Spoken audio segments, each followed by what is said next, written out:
All right, on this episode of Bowks Talking Bouts, we got a big fight coming up here. Jeffery getting back to the BTC ranks to defend his middleweight title. BTC 8 Eliminator. It goes at Scotiabank Center in Niagara Falls, and it's happening November the 30th. We have Jeffery defending his title against Leo Pla, and I've got Aaron on the show to talk a little bit about all that. How's it going, man? I'm good, buddy. How are you?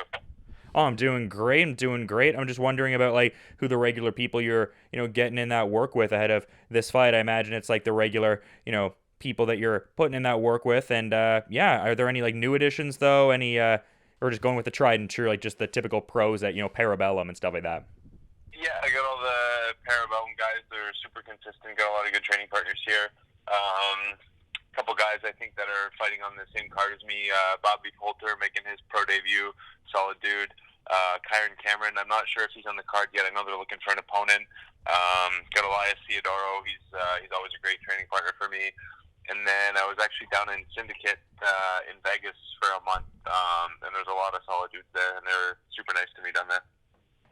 Yeah, I noticed you had a bit of time over there at Syndicate. So you've been trying to like cross train a little bit more. Like obviously Parabellum seems like your core sort of gym and everything like that. But are you looking to sort of cross train at different gyms going forward a little bit more? Yeah, I think so. I think it's good to have the different bodies, different looks, and just kind of like getting some different ideas bounced off you once in a while. I think like being at the same gym like day in, day out, year after year can sometimes get a little bit stale. So it was refreshing to go down there, get different ideas, and work with some different guys. Yeah, I understand you thought Joanne Calderwood's gear was from the Lost and, or you thought it was the Lost and Found rather. Did you make amends after that? Like how did that go?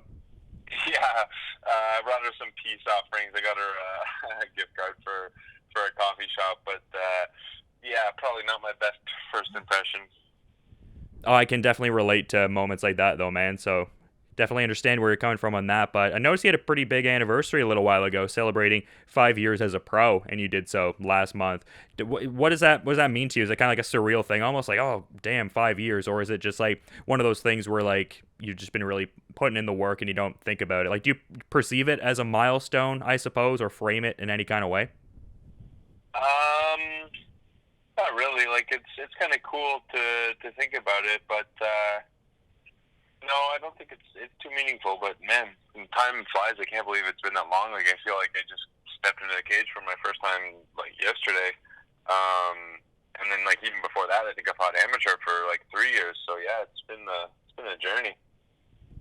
Absolutely, man. And obviously, the last time we talked was prior to the Contender Series experience. I'm kind of wondering like what lessons you learned from that. Like what lessons were, I guess, imparted on you from being part of Dana White's Contender Series there. hmm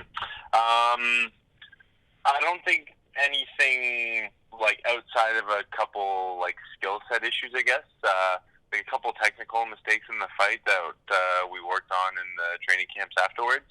But no, it was a really cool experience, and they treated me very well and everything. But yeah, I'd say like the technical parts of my like fighting game are the biggest takeaways. I noticed you bounced back very quickly though. Like you got that victory over Dennis Olson and you stopped him in the second round, and it was just a bit over a month after the fact. Did you really just like want to get that sort of quick turnaround and sort of like get back on track, or just kind of like an opportunity came up and you just figured you'd take it? Like how did that come about? Because like I said, quick turnaround. Yeah, a bit of both, I'd say. Like I had planned to take a bit of a break after the Contender Series fight because it was like 4 month training camp and I was getting a little bit burnt out. But then the fight didn't go the way that I wanted to, and I didn't really want to take time off after that. And we got an offer, so we jumped on it. Yeah, for sure. Got to take advantage of all that and getting opportunities going. But to the point of getting opportunities going, I mean, Dodge Sports seems to be doing a great job with that for you. What benefits have you gotten from being part of the Dodge Sports team? Because fighters that I've talked to from that representation group always seem to speak very favorably. Yeah, he's awesome.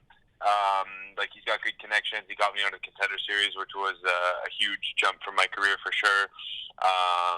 He got me that fight down in Combat Zone, like the quick turnaround, so that was nice. Helped me out with sponsorships, and then just like behind the scenes stuff, like paperwork that I had to get done for Contender Series, like getting my visa and that kind of stuff. He's just really on top of it and helpful for that sort of thing. Yeah, absolutely. And I also noticed a little while ago, like with the training for this fight, it seemed like you were getting in some work with, Adam Asenza and Scott Hudson, but also you mentioned some of the Parabellum compatriots fighting on the same card as well. How cool is it to have, I mean, as much as MMA as an individual sport, how cool is it to be surrounded by people who are kind of like all working towards a common goal? Yeah, it's awesome. The practices are always big. The room's full. We got lots of bodies out. Intensity is super high.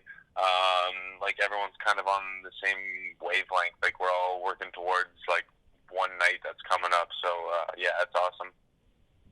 Are you still getting in work with the Brock University wrestling team as well? Yep. I haven't been there as much through this training camp just because I was down in Vegas for a bit. Um, but prior to that, I was, and then again after this fight, I'll try and make it out there a bit more consistently again when I'm not like in fight camp. Yeah, how was the experience being in America though? It seemed like there's a lot of big cereal aisles you were in. You were getting some novelty cereal, but like, how was the experience overall? It's awesome, dude. Everything is bigger and better in the States. But yeah, I think I brought home like 8 or 10 boxes of cereal. I actually gave a lot of them away as gifts, but definitely tried my fair share too. Oh yeah, you got to. But to the point of like, talking about your opponent and everything like that, I'm kind of checking out his record and everything and just, a bit over 20 fights and has fought some, pretty named guys, like guys who've been along like the UFC circuit and different things like that. What are your thoughts on your opponent's skill set and what he brings to the table here for this one? Yeah, like you said, he's fought some high level guys. He's obviously a tough dude. Former pro boxer as well. So yeah, like everyone's dangerous. I feel confident in my skill set, though. I think I will take this fight, but yeah, I'll be prepared for anything. Yeah, yeah, for sure. I just meant that like you're fighting like an experienced opponent, like should be a good, sort of experience for sure. Absolutely. Yeah, great challenge for the championship and everything like that. That's gonna be a great tilt on this card. How exciting is it to be getting another Ontario fight as well? Like this one being in the Niagara Falls area as well. I imagine that's a cool thing for you with your past at like Modern Vision MMA, kicking it in the Welland area and stuff like that. Yeah, it's awesome, man.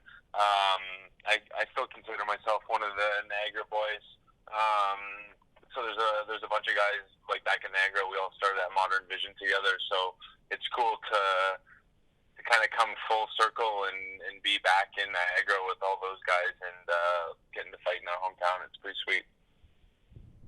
Yeah, for sure, man. A lot of great stuff going into this one and just a fun card all around. A lot of really high stakes fights for sure. But you've been great with your time. Is there anything you'd like to sort of add as a parting thought as we're kind of wrapping up here, though? No, not really. I think everyone should come check out the BTC fights November 30th, Niagara Falls. It's going to be awesome. Check me out on social media at AAJ MMA. Big thanks to coaches, training partners, everyone. And if anyone wants to help out a good cause, the Parabellum Gym has a mustache team for Movember. It's a men's health fundraiser, so if you want to go to Movember.com, you can find the Parabellum team there. And any donations are going to help out. People definitely got to check out that Movember page, but they also got to be checking out this Scotiabank Center card going in Niagara Falls. It's happening on November the 30th, BTC 8 Eliminator, and Aaron Jeffery defending his middleweight championship against Leo Pla. Really thanks for all the insights, man. Appreciate it for sure. Best of luck with the remaining preparations, and enjoy the rest of your day as well. Thanks, brother.